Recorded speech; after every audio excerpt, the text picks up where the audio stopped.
Well, hello everyone, and welcome. You are listening and watching simultaneously, I am sure, Rashkin Report in English and Silicon Curtain.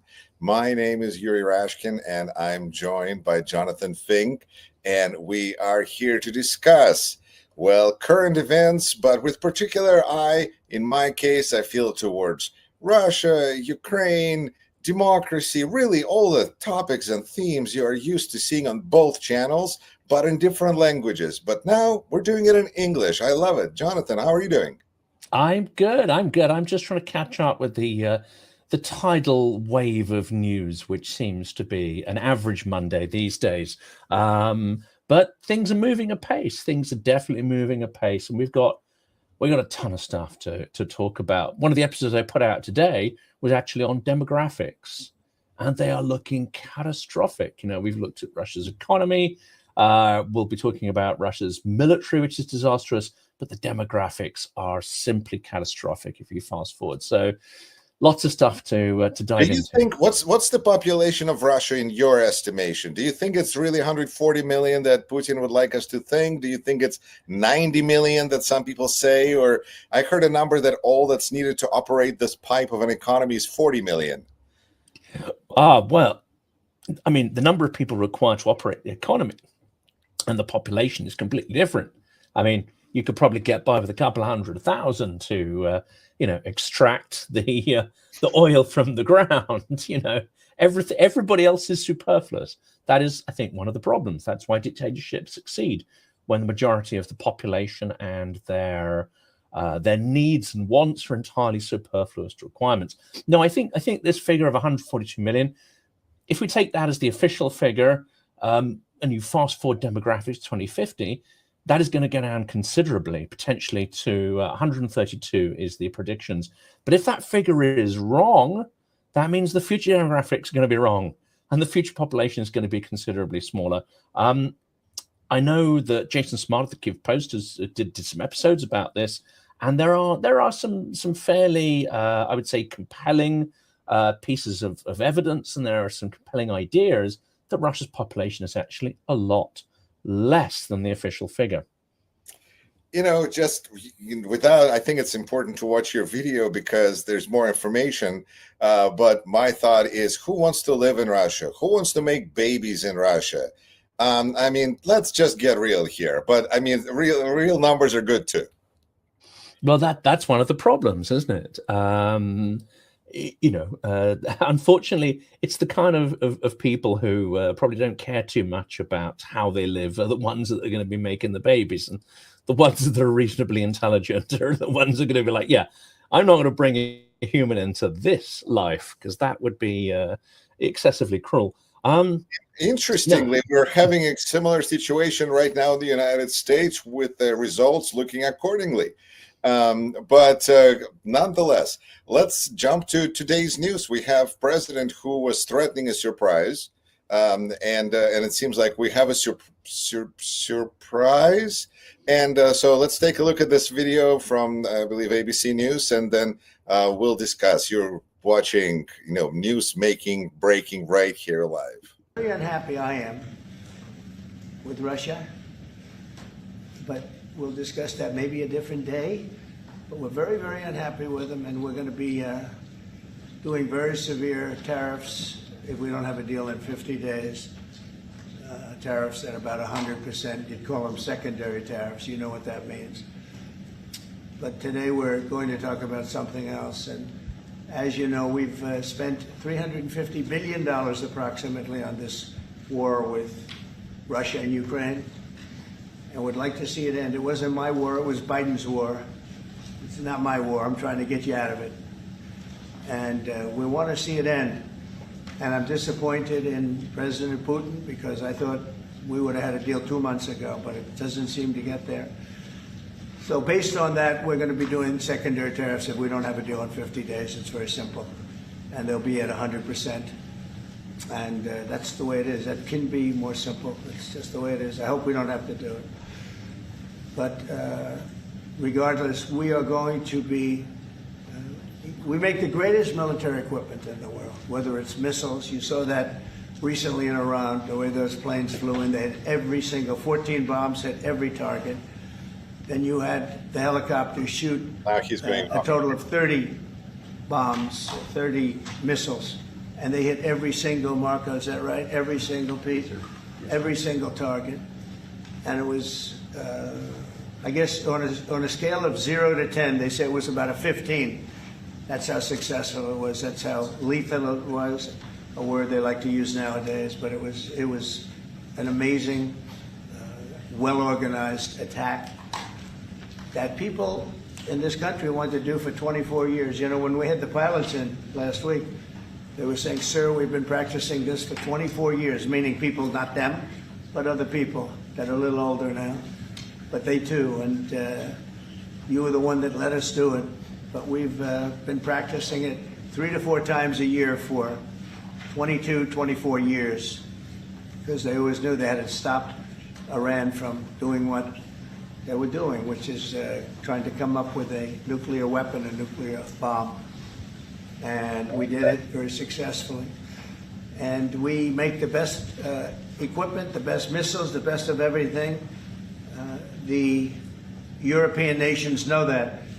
And we've made a deal today, and I'm going to have Mark speak about it, but we've made a deal today where we are going to be sending them weapons and they're going to be paying for them. The United States will not be having any payment made. We're not buying it, but we will manufacture it and they're going to be paying for it. Our last meeting of a month ago was very successful in that they agreed to 5%, which is more than $1 trillion a year, so they have a lot of money. And these are wealthy nations. They have a lot of money and they want to do it. They feel very strongly about it, and we feel strongly about it too. But we're in for a lot of money and we don't want to do it anymore. And we can, but we make the best, and we're going to be sending the best to NATO, and in some cases to maybe, at Mark's suggestion, if we go to Germany, where they're going to send early on missiles, and they'll be replaced, and NATO is going to take care of it. It's going to be coordinated by NATO, and they're going to work very much with Matt Whitaker, who's right here, who's a great ambassador, and Matt's going to be coordinated. You better do a good job, Matt. I will. But Matt's going to coordinate. He's a very talented guy. He's going to coordinate everything. So in a nutshell, we're going to make top-of-the-line weapons, and they'll be sent to NATO. NATO may choose to have certain of them sent to other countries where we can get a little additional speed, where the country will release something and it'll be mostly in the form of a replacement. And I'd like to have Mark, and again, just a highly respected, pretty young guy, for having had the career that he's had, because he had an amazing career before going to NATO. So, and we spent a lot of time together over the last couple of months. All right. That's the exclusive rambling, meandering thoughts, visions of our president. And, you know. So I didn't do a word count there, but I'm guessing there are a couple of hundred words at least. You could probably boil it down to about 5. Vladimir, or 3. Vladimir, you're screwed. I like your approach, but I don't see it that way. Yeah. And, you know, and would you like to explain? I suppose I would love to hear why Vladimir is screwed by this. I don't know if he is.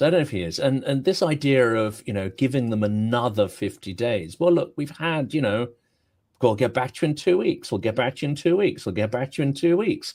And it's endlessly deferred. Well, this period of 50 days, well, what's to stop that 50 days turning into 100 days, turning into 150, turning into 200 days? But on the upside, he's hinting here that he's quite happy to sell weapons to Ukraine's partners and not put restrictions on the end user, the end market. I think this is the significant change here from what I can tell, because he's been refusing to even sell defensive munitions to Ukraine for hard cash.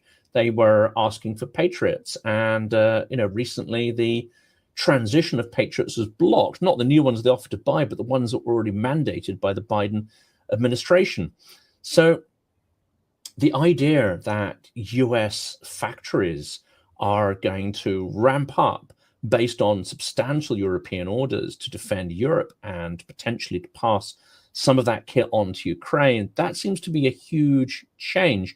And there's no timescale put on that, i.e. no restriction, not like, if you don't do this, that, and the other, Vladimir, then we will send these weapons. No, the intimation here is that ramping up of weapons sales begins immediately, and that the sanctions is the thing that may or may not happen. This seems like a significant change of tone. I would say that I guess I would look at it as a slightly the opposite direction, because to begin with, I feel this is a Ukrainian victory as well as a victory of everyone who put pressure on this administration, because without our pressure, without pressure of everybody who supports Ukraine and democracy and all the good things in this world, Trump would probably just say, whatever, and this is also the fact that Ukraine is not surrendering. And Yes. he can't walk away from it and say, see, they've reached peace, because he doesn't care how peace is reached. But at this point, he has to deal with it because Ukraine is still there. And that's plus. On the other hand, and I agree that giving weapons is fantastic, although the question is, we were so concerned about level of aid being insufficient with prior administration. And this administration, it seems to be in no hurry to get rid of, let's say, $3.8 billion that they have left over that they don't have to pay anything for, that's just there from the previous administration as well. And we only heard so far about $300 million. So there is general reluctance still, but the mechanism has been established and things are moving in the right direction. But Putin got pretty much all the timeline that he wanted to what he said 10 days ago to Trump in the conversation on the 3rd, that he's planning a summer offensive for the next 60 days. Well, wouldn't you know it, Donald Trump comes out 10 days later and says, I'm giving you 50 days. 50 days, yes. I mean, this is arithmetic, The arithmetic's a certain giveaway there. And I think there may be some different information behind the scenes. It may be, and this is purely speculation, it may be that somebody like Kellogg or somebody else has managed to get through to Trump and said, well, do you know what? From your phone call and from what we've said to Putin, he's not going to stop. And actually, he's minded to scale things up. And all the indicators are that he's scaling up. Trump seems to have acknowledged that. So I think that is information which is almost certainly in Trump's brain.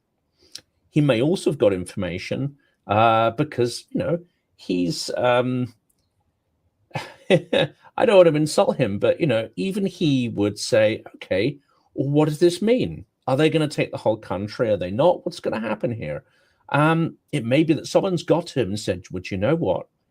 This operation that Putin's mounting is not going to succeed. It cannot succeed. And we're going to be here in 60 days, and there's going to be a lot of dead people, mostly Russians, and none of these strategic objectives will be met. That's the bit that we don't know whether someone's whispered in his ear or not. But certainly he seems to have understood that Putin has maximalist objectives and that he's not going to cease. That in itself, I mean, okay, it's a very small thing, but that in itself is a change from a few months ago, where I think he was, fixated on this illusory peace, and he was buying, Russian propaganda at that time that they were feeding to him that somehow they were serious about peace as well, and it was the Ukrainians who weren't. That all that stuff seems to have gone. I mean, there's no talk here about peace negotiations anymore. We're into a full-on war phase with no pretense. That's true. Russia and Ukraine are both excused from pretending to negotiate for the next 50 days? Or is there pressure now to have negotiations? I think he finally realizes there is no negotiation, and that process is dead in the water, and that Putin is disingenuous. So he hasn't really alluded to peace negotiation for a while now. And yet, if he didn't, there's a totally different way to look at this, really, just because the words of Trump are so, you can give it different meanings, but they could potentially be negotiating for the next 50 days to try to arrive at some kind of a conclusion at the end so that Trump could sign it and be victorious, right? Well, yeah. I mean, this could all be. He might also be thinking, well, you know what? Russia's going to be exhausted by this time. Putin either gives up now, and we're going to have to, expend a lot of energy to make that happen, and give Ukraine a lot of arms, or Russia's going to exhaust itself, and in 60-day times, it'll be obvious to everybody and to Putin that he's done, and then we can take credit for whatever happens next, which is his. Maybe they have the idea that Putin at that point will go, do you know what? We've got as far as we're going to go, and let's call it a day, right? Let's go in and have some tea and exit the pitch. If they're thinking that of course is not what's going to happen, because it seems to me that Putin only has one objective, which is imperialism. He only has one tone, which is aggression, and he has one gear, which is escalate. Now, given all of that, he's going to carry on. He's going to carry on until Russia breaks apart. The Russian economy literally has no capability whatsoever. At that point, we may well be into Rasputitsa. We may well be into the sort of autumn and mud season, which means that Putin could then pretend that the war is still viable for until the spring or early summer, where things thaw out again. And they may be able to hold the line, because again, without substantial, U.S. weapons supplies, it's dubious. And I'm not just making this up. This is what Valery Zaluzhny has just recently written. It's really neither side has the resources or the machinery, especially in this era of drone warfare where there's absolute transparency of the battlefield. Neither side has the means for substantial breakthrough, or indeed the strength at this point in the war. So I see that maybe happening. We get to autumn. Putin's failed in his objectives.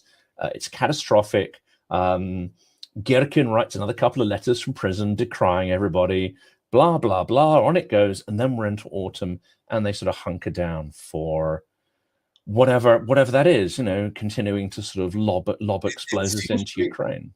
It seems pretty clear to me that Putin is planning on having a big celebration in September, or early fall, and he is really counting on the next 60 days to be crucial for him. Because when we talk about 50 days that Trump is giving him, it's clear to Trump that Putin is not interested until he's done doing what he wants to do, and he's giving himself 60 days for perhaps the reasons that you're mentioning. Weather in the fall is nothing to mess with. But at the same time, we see that Russia is already collapsed long ago, because Lavrov is again in North Korea and talking about receiving military and possibly more future dead bodies and the weapons from North Korea. What has Budanov said, that 40% is North Korean made now that they find. The numbers are really, this is North Korea fighting against a European country and the NATO allies? It basically is. It's a North Korean / Russian war now, and the latest, which we hinted at, I think, in last week's conversation, and I've done an episode on it since, is that it's I think it's relatively reliably rumored. So we had 14,000 odd North Korean troops, which helped in the retaking of Kursk. I don't think Russia could have done that to the same extent without that input. They're now talking about 20,000. I blame more the collapse of the intelligence when we stopped providing intelligence resources to Ukraine there. But it's a combination of the two. Yeah, absolutely. No, intelligence was critical as well. A few errors, and obviously Russia managed to muster a lot of ethnic Russian troops as well, or from around the empire, as it were. But I think without that North Korean input, they would have been hard pushed perhaps. So it is now rumored that up to 30,000 new troops are being sent, but maybe not into the territory of Ukraine. The conversation here is that those 30,000 will replace Russia's border forces. right across the territory of the Russian Federation, liberating all of those people to be able to come to the front and be drafted in. We'll come to the sheer insanity of that in a minute. Plus, you've got 20,000 engineers or munitions workers who are going to come and help scale up Russia's factories. So I think by the end of this offensive, which is going to fail, and we've seen the casualty rate day in, day out, month in, month out, rising significantly over the last 3 years, and it's only going in one direction. In fact, that is accelerating. We know Trump keeps reminding Putin of that, but Putin just doesn't care. He doesn't care, but that is gonna accelerate even further with this summer offensive, simply because it's, I don't think they have the capability and the armor to break through, and the drone defenses plus the absolutely substantial fortifications that Ukraine has been building around the sort of 20-30 kilometers behind the zero line, that is going to be an absolute slaughterhouse of Russians, even if they get that far.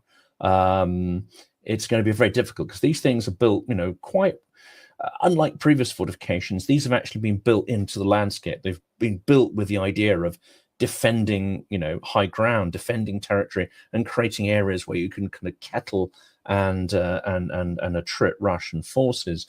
So it's utterly delusional. But we also hear from sources, including Maxim Kalashnikov and Girkin and a few others, that Putin's objectives for this summer campaign aren't simply to take the remaining sort of 2% or whatever it is of Luhansk, and possibly some Sumy, Kharkiv, Zaporizhzhia, and so on. No, he is hoping to punch through to Odessa. It's given what we've seen over the last 3 years, and despite, we know that there is an infantry problem on the Ukrainian side, but these plans that Putin has are beyond delusional, which means this offensive is going to be a catastrophic failure for Russia, which also means that the only way Putin can show that he has any, in his framework, control of the situation will be to dramatically increase the number of Shaheeds and drones that he lobs into Ukrainian cities. That I can't see it going any other way than that. I agree with you, because no matter what, my feedback that I get from my viewers and my listeners is that these bombings don't change people's mind. Nobody's planning on surrendering. This is not going to lead to capitulation, and therefore, with whatever they have, it will be stopped. Especially when we see how ineffective Russian army is.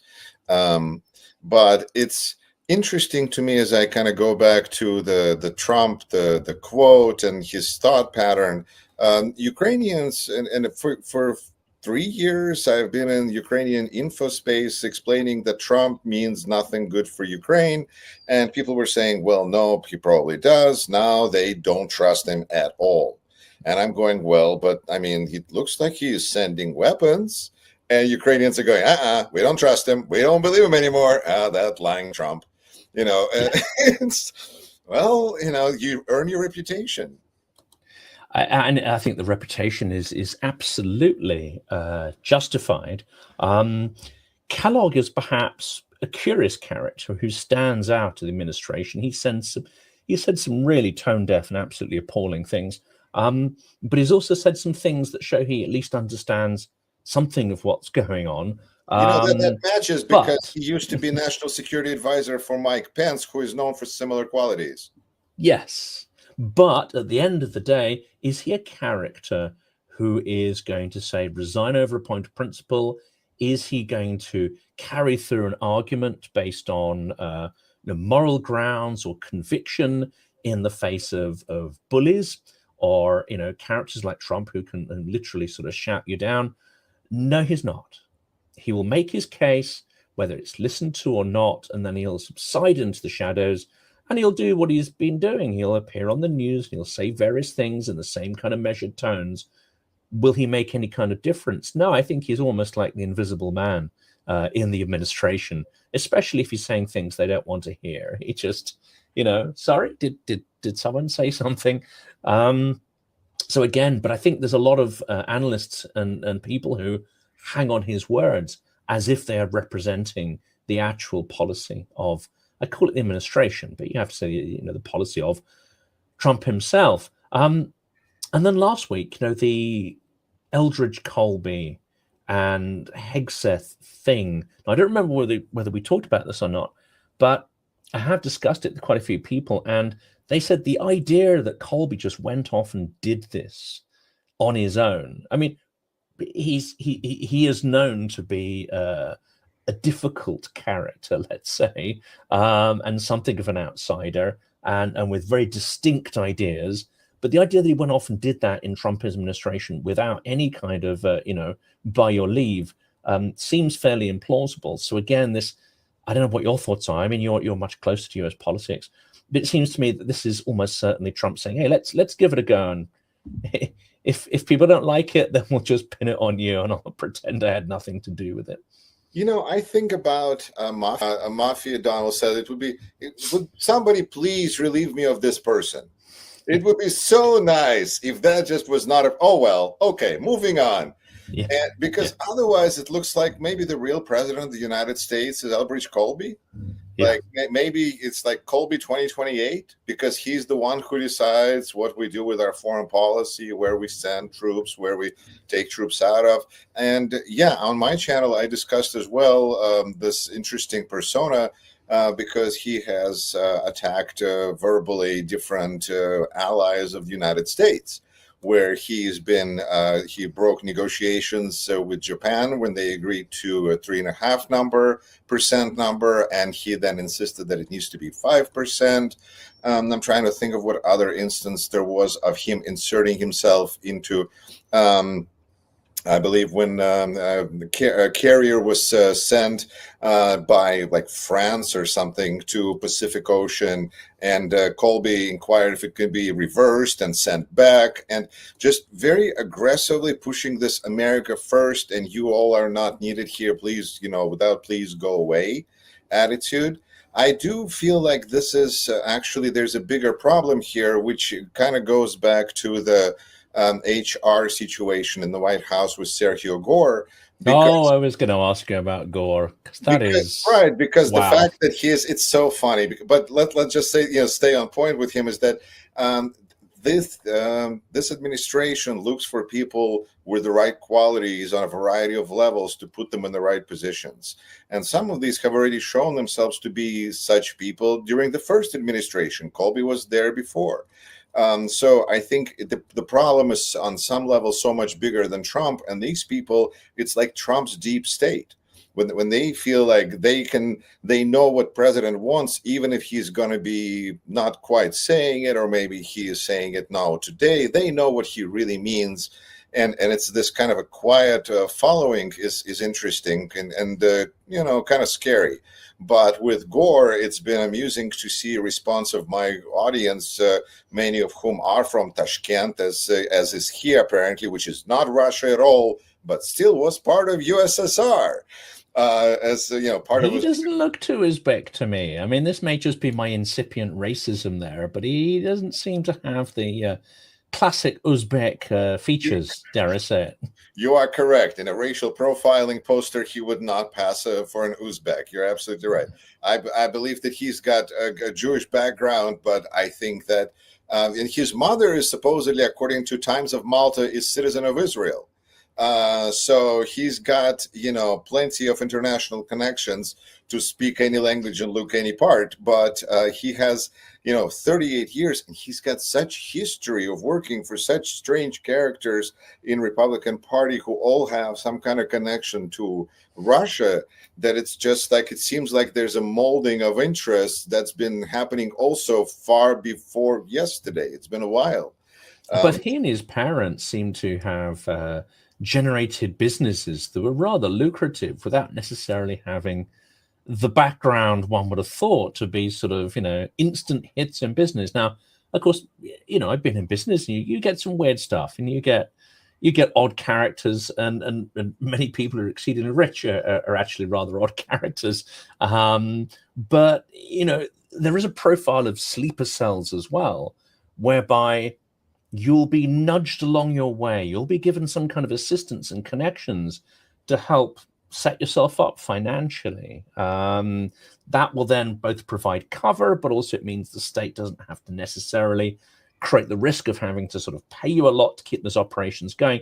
I mean, he might have nothing to do with that, but equally, it seems to smell very much like a kind of long-term sleeper cell kind of setup. But then people are going to be telling me that I'm exceedingly paranoid, and what am I talking about? Well, I think that it's more about the fact that his security clearance was not completed, or was not completed until they were caught on for it. I think that part of Sergio Gore's problem on a specific procedural level. But Malta itself is known from, some of the coverage that I've done on my channel is kind of like the pirate island of spying, so it's a Tartuga, Captain Blood, pirate stories, and so this man comes from there. Wow, how perfect, Yeah. Cyprus would be the other one as well. I mean, I've got a wonderful relative who lives in Cyprus. I'm not going to give any names because but Cyprus is an incredibly Russia-friendly environment, as you probably are aware, to the point where they don't just sort of welcome Russian business. They don't just welcome those sort of, substantial bank accounts without asking any sort of, intrusive questions about the source of the wealth. A lot of Cypriots are, through dint of that kind of influence, plus orthodoxy, are exceedingly pro-Russian. He drives around with 2 Ukrainian flags strapped to his car, and he wears a blue and yellow jersey walking down the street. He's 80. I'm surprised he hasn't been thumped or something, or struck with a bottle from behind. But he's attested that if these guys think that he's got official permission from somebody to do that. Yes, that's right. Yes, don't approach. He looks slightly mad. Yeah. Right. Let me ask you this. We have a scandal breaking out here that's been simmering, sizzling, and it's kind of out of left field in a sense, because as sensible people discuss things like Ukraine and what's going on policy-wise in different countries, the MAGA base of the United States seems to be built on a couple of foundational conspiracies, such as the Epstein conspiracy of what could be in the files of this man who was very wealthy, supposedly became wealthy in part by helping shelter money from people who, like, husband is going through a divorce, needs to hide $100 million, and then Epstein, using those kind of Panama Papers connections and different things, helped hide the money, and therefore became quite prosperous. And well, for the last 15 years of, for a 15-year period of time, he was like best friends with Trump, which somehow was like missed, I don't know how, by this MAGA conspiracy, because they kept thinking that they're going to catch Clintons in there and all the Democrats in there. And when it turned out that these people, Trump supporters, came to power, and for whatever reason did not release the Epstein papers, that it seems like the world is blowing up, not in a way that we expected, but yet in a very powerful way for Trump. And it seems like this is when all of his helping Ukraine now almost seems like a last thing that a failing politician does is foreign policy. Like something's wrong here. How does that look to you? I think it's exceedingly fishy, of course, and having followed this stuff for some considerable time and throughout the first term in office, none of this comes as any surprise whatsoever. Maxwell, the daughter of Robert Maxwell, I mean, again, seemingly exceedingly toxic character who is currently serving. It wouldn't be at Her Majesty's pleasure, we say here, but at the pleasure of whatever you say in the States. She's banged up for trafficking, slavery, whatever those charges are. Horrific. And of course, there's those pictures of her and Trump and Epstein together, and these details are fairly common knowledge. I mean, this is not a conspiracy theory. It's factually correct that their connections are deep and go back a considerably long period of time. it's no surprise that he's come out and said, "Oh, I never really liked that Epstein guy," which is extraordinary, implausible, and ludicrous. But unfortunately, if you're in a cult, this is the kind of stuff that you can put to the back of your mind, unless, of course, the denials become so cack-handed. The various stories that are put out start to conflict dramatically with each other. That's what I think is happening. You know, even people who are deep in the cult are looking at this and going, hang on a second, this doesn't make any sense. These guys are clearly lying about something. Whether they will pin that to their godhead figure is a different thing. Because in a cult, you know, I think you'll look around to blame the minions before you blame the guy at the top. So we might see some heads rolling. I mean, with the first one will be, you know, ditching Pam Bondi. I think they're starting to get a little bit disillusioned with Kash Patel. And again, his denials seem ludicrous. He spent years building up his profile. I thought Kash Patel was willing to support whatever president told him to. Well, also, he spent years talking about this conspiracy, and it's what helped to build his profile up in the MAGA community. He actually, you know, part of his identity is on releasing this information and on the very idea that it's explosive and will shake the foundations of politics to their very core. He turns around and says, yeah, no, there's no list. Yeah, there's no list at all. No, we got nothing to tell you. What can I say? It doesn't wash with anybody. Will he root around to find other scapegoats? Will he try to deflect it by starting a few wars or something? I mean, this is the other thing on the MAGA base, is no more wars. I think this is the other pillar, which we saw with Iran. Not everybody is really on board with this. I have to admit, we have passionate sometimes viewers that are, you know, say things like, I had a troll that I banned a few times on my channel who finally, I said, you know, he said something that was really worth paying attention to, and he split up from Trump because he picked between Trump and Musk. He picked Musk.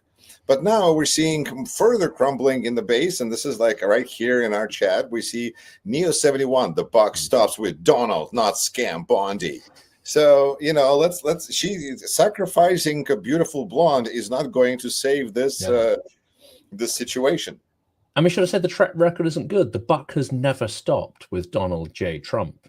He has never been held to account for his innumerable crimes and frauds and failed businesses and destroying people's lives and ripping them off. He has never been held to account. I'm not going to hold my breath.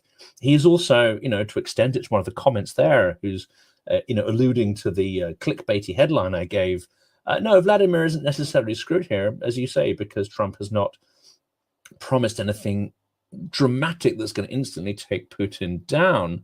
But I think there's a significant change in tone. But whether Trump will be in the dark for anything he's done, no, I think he will. Unfortunately, I think he will sail through this life. He'll chow down on his last hamburger. His hand will clutch to his chest, and that'll be it. And there will be no justice for anybody. Well, history will take its revenge on Donald Trump. Let me ask you, what do you think about this? Perhaps conspiracy theory, perhaps not. Again, your choice.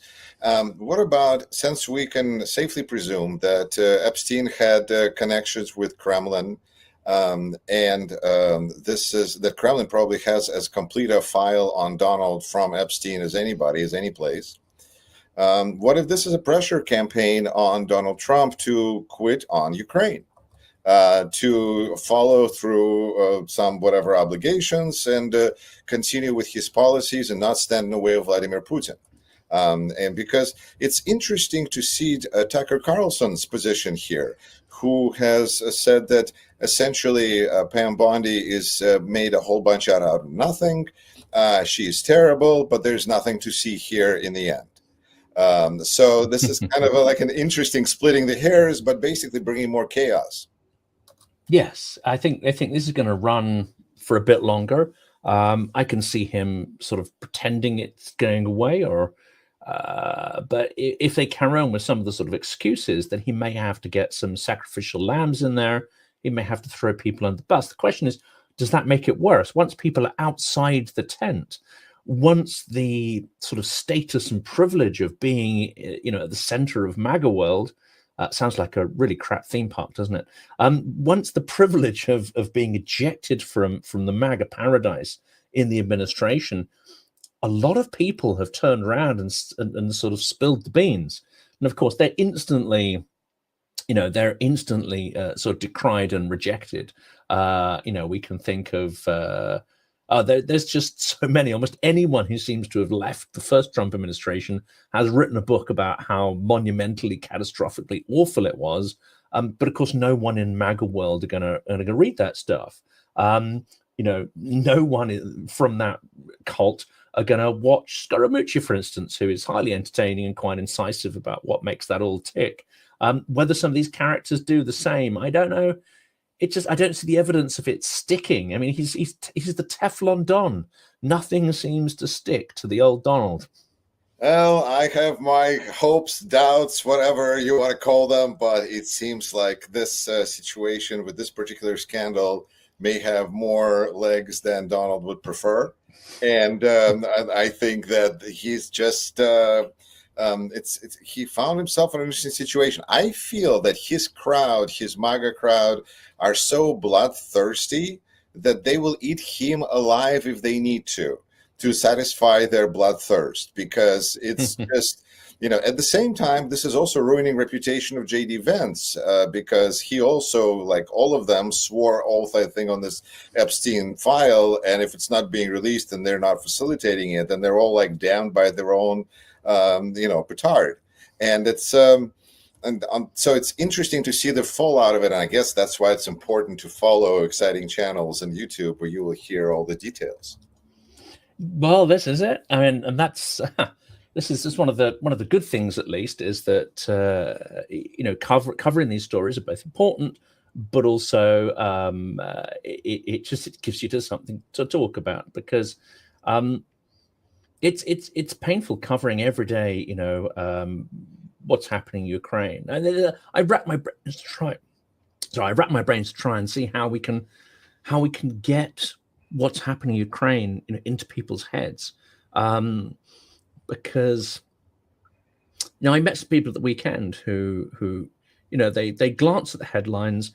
The headlines don't mention Ukraine that much, and a few people I spoke to who are pro-Ukraine but not really fully engaged in what's going on. They were quite surprised to learn that the attacks on Kiev and other cities were dramatically ramping up. And they see what's happening in Israel, and rightly, because that is dramatic, and they've got Iron Dome, and that certainly, gets into the headlines. And it doesn't matter whether it's Tel Aviv or Kiev, being under that intensive bombardment is horrific, and no civilian should have to go through that, let alone any child or animal. But I was saying to her, look, that attack on Tel Aviv, which is burned into your memory, that is happening every single night in Ukraine, every single night, day in and day out.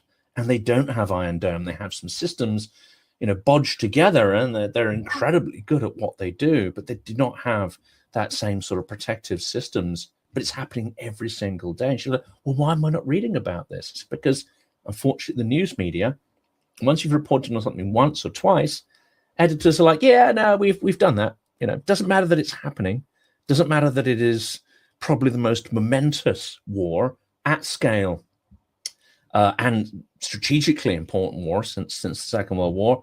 That's not how the news works anymore. It's like, yeah, we did that. Yeah, we're moving on now. And it's deeply shocking. And this person, highly intelligent, I was talking to, actually, she had no idea of the scale of the war. Yes, I know it's going on, but is it still going on like it was a year ago, 2 years ago? And I just said, look, it's a 1,000-kilometer front. You've got armies of around 1 million in the field fighting. This is easily comparable to, say, one of the front lines or one of the theaters in the Second World War, or one of the fronts in the Second War, such as the Eastern Front. It's comparable. It's absolutely comparable in scale. That blew her mind. the idea that the news media are not reflecting, I think, the scale and gravity of the situation. And that is one of the reasons, perhaps, why politicians do not feel under such pressure to take it nearly seriously enough and provide what is required to drive Russia from the territory of Ukraine.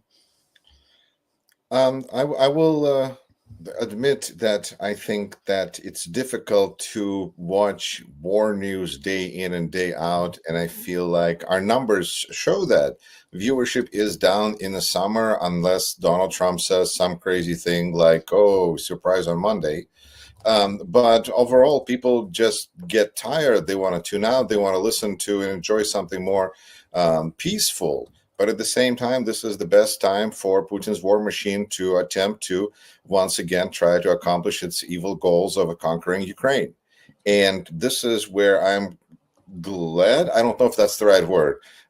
Seeing that there's not glad that this is good that New York Post, thank you to New York Post for making this their front page, because we see that there is a drone attack on a 1-year-old. Yes, horrific. That is horrific, and it stands out because I think that it's amazing that even in this situation, there's still things that are newsworthy simply because they're so horrendous, and they break through. And we know that Donald Trump, one of the very few media sources that he consumes is New York Post. So I'm grateful to New York Post for putting this on their front page. Yes. But I guess to summarize, our conversation today, I feel just real sadness for the sense of loss of American leadership, because it feels like what we're doing in this situation is we're acknowledging the fact that apparently America can do nothing to restrain Russia. The best thing that we can do is be a supplier for Ukraine and for European countries, where we will provide things for them that they need to have. We're the only ones who can make it. We can make some money here. This is a win-win. That's not leadership. No, it's entirely transactional, but unfortunately, that's literally the best we can hope at this point. I mean, I know your disappointment and why you're disappointed, but at this point, we're not going to get anything more until this administration is gone. So I think with that in mind, it's important to keep paying attention, to keep understanding what is happening, because there's not only several conflicts in this world, but I believe, and Jonathan, tell me if you disagree, but if the threat in Kremlin was neutralized, or when it is neutralized, there will be peace breaking out all over the world. Yes. So, no, this is absolutely true. I mean, this is something I want to explore in another episode. I mean, I don't know if you know any academics who explore this. Excuse me, but we were talking about the Middle East, as well as, and it's not a subject I touch on, that much on the channel, because it's something of a can of worms, let's say. But what I want to understand a lot more is the relationship between Russia and the PLO and Hamas, and the role that the KGB played in leveraging anti-Semitism. In the 50s, 60s, 70s, they wanted to cause chaos around the world. They saw it as a zero-sum game. Anything that weakens their adversaries, the US, the Western world, is good. Anything that weakens democratic values is good.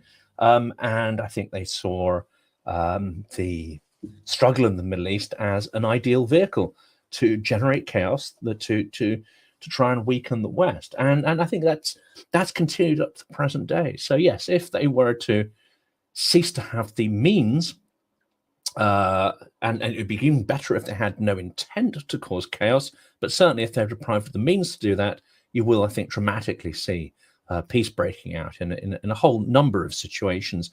But as we saw in the 90s, which unfortunately we both remember, that was a period where Russia also ceased to have the means to project its power around the globe. And that's what we talked about, the end of history. Yeah. But the desire to do that didn't go away. And indeed, those intelligence services didn't go away. The methodologies they deployed didn't go away. and that malign intent was still bubbling up, waiting for the moment where it would have the resources to resume activities, get the show back on the road, get the band back together. This time round, I think we need to be a little more canny and figure out how not only can we deprive Russia of resources, but deprive it of the intent to be an agent of malicious chaos around the world.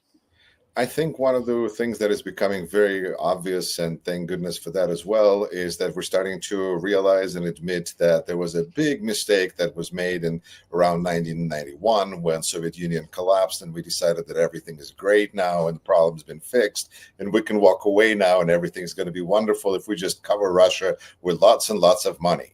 It turned out that with lots and lots of money, Russia is going to be more Russia. And how that is helping anybody. So hopefully, yes, when Russia, as retired General Ben Hodges has pointed out a couple of years ago now, Russia is going to collapse, Russia is going to fall apart. What are we going to do then? Because are we going to have a plan, or are we going to be doing another Chicken Kiev? What are we going to be doing here? So, are you and I going to be still doing these shows saying, "Don't give the Kremlin"? Don't give the gremlins water. Not again. Don't give the gremlins water, because we know what happens. We do. Well, Jonathan, thank you so much to you for your time. And remember, everyone, to subscribe to Silicon Curtain if you haven't done it, and to Rashkin Report in English, or just Rashkin Report, especially if you speak Russian. Thank you. Slava Ukraini. And until we meet again, take care, everyone. Героям слава, до встречи. Thank you.